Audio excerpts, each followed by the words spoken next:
Moje ime je Helena i rođena sam 10.8.2007. godine. Moja dijagnoza zove se SMA, odnosno spinalna mišićna atrofija. Nemam braće i sestara, a jedinica sam. Što se tiče izazova života u invalidskim kolicima, možda bi to bio pristup ulicama, zgradama ili nekim predrasudama. Uglavnom je to možda prilagođenost svijetu za kolica ili neko razumijevanje za neke potrebe koje se vežu za bolest, koje su svakodnevne, a drugi ljudi ih nemaju, pa bi to možda bilo to. Biti asistentica Heleni je jako zapravo nezahvalno pitanje, jer čovjek kad nju vidi, već nekako pretpostavi da joj treba puno pomoći, a zapravo njoj uopće ne treba puno pomoći. Više ona meni pomogla kroz ove zadnje mjesece, da smo se i nasmijali, toliko sam puno tog naučila i toliko me inspirirala stvari da krenem raditi od kad smo se upoznale. I njezinoj mami uvijek kažem, wow, koliko se ta žena daje i svugdje ju vodi i malo ima više interesa nego većina osoba u njezinom razredu zajedno i sve ju zanima i sve razumije, toliko jedno predivno dijete da to, ne znam, blagoslov, jednostavno blagoslov.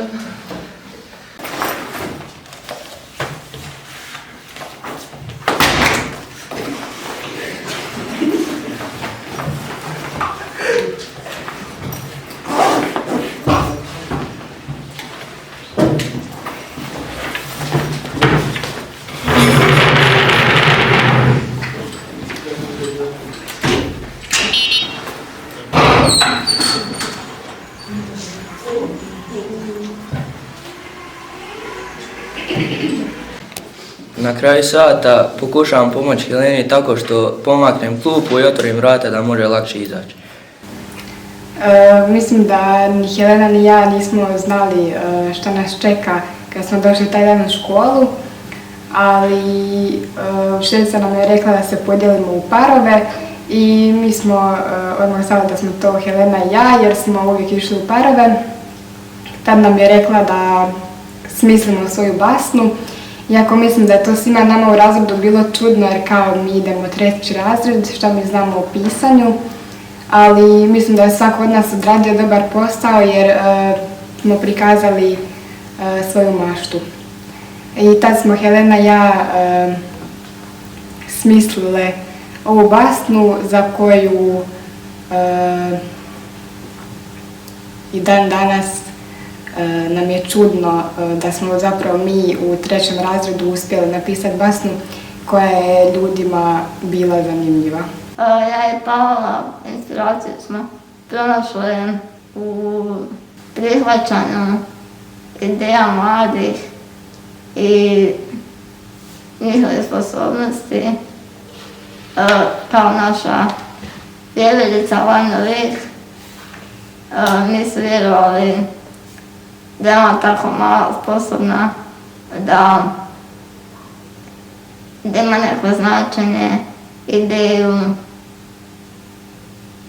da bude vladarica šume. I mislim da ta poruka sada kada smo malo odrasli, mislim da ta poruka vrijedi danas i da bi odrasli trebali više slušati djecu što im poručuju. I zapravo sada kad vidim što smo postigli, vidim da to nije mala stvar, dio je za knjigu, pogotovo u 3. razredu. I mislim da je to jedno od najboljih iskustva u životu koje čovjek može postići. Što se tiče želja, ovako klasičnih,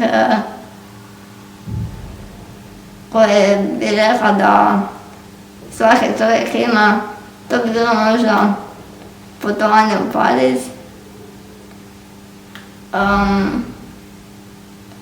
A od nekih većih želja, pa to bi bilo možda mir u svijetu i da je svako zadovoljan, da nema nekakvih problema, da je zadovoljan sa sjednicama.